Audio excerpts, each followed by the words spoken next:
Алматы облысы Райымбек ауданы Саржаз кәсіптік техникалық колледжін педагог-психологы Шакирова Балнур Сенбайқызы. Өмір сүруіңді жақсартатын кеңестер. Өмір адамға бірақ берілетін баға жетпес қымбат сый. Осындай сыйды бізге сыйлаған кім? Әрине, саған осындай баға жетпес сый сыйлаған ең қымбат адамдарың ата-анаң. Егер саған анаң осындай баға жетпес сый сыйласа, сен соған лайықты өмір сүруге тиіссің. Адамдар негізінен бұл өмірге қонақ.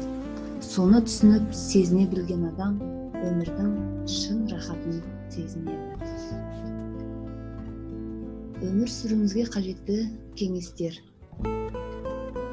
Алдымен шынайы болу. Ешкімнің алдында ешқандай роль ойнаудың қажеті жоқ. Яғни, бар жан тәніңмен шынайы бол. Ешқашан ешкімге жамандама. Салауатты өмір салтын ұстан. Дені сау жан жақты дамыған жаны сұлу адам ғана мәнді де салауатты ғұмыр кешеді. Қарапайым бол.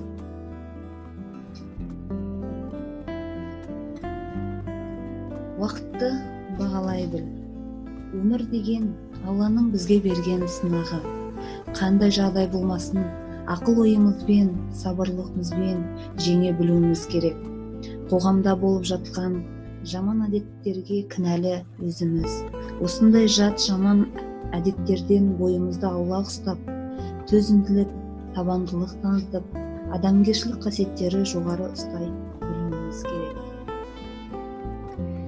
Әрдайым кешірімді бол.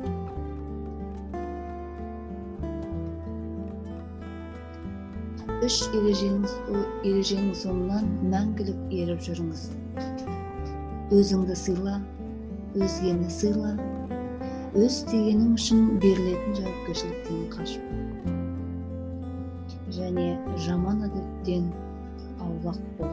Болашағымыз нұрлы еліміздің ертеңі нұрлы болсын десек, ел болып, халық болып болашағымызды, ұлтымызды, тегімізді жоғалтып алмау үшін нашақорлық, спирттік ішімдік, темекіден бойымызды аулақ ұстап, қоғамымыздың бұл түнектен арылуының жолын іздеп, салауатты өмір салтын ұстанайық, достар. Дені сау, жан жақты дамыған, жан сұлу адам ғана мәнді де салауатты өмір кешеді. Өміріңді бағалай біл. Жақсы өмір сүруге шақырамыз. Назарларыңызға рахмет.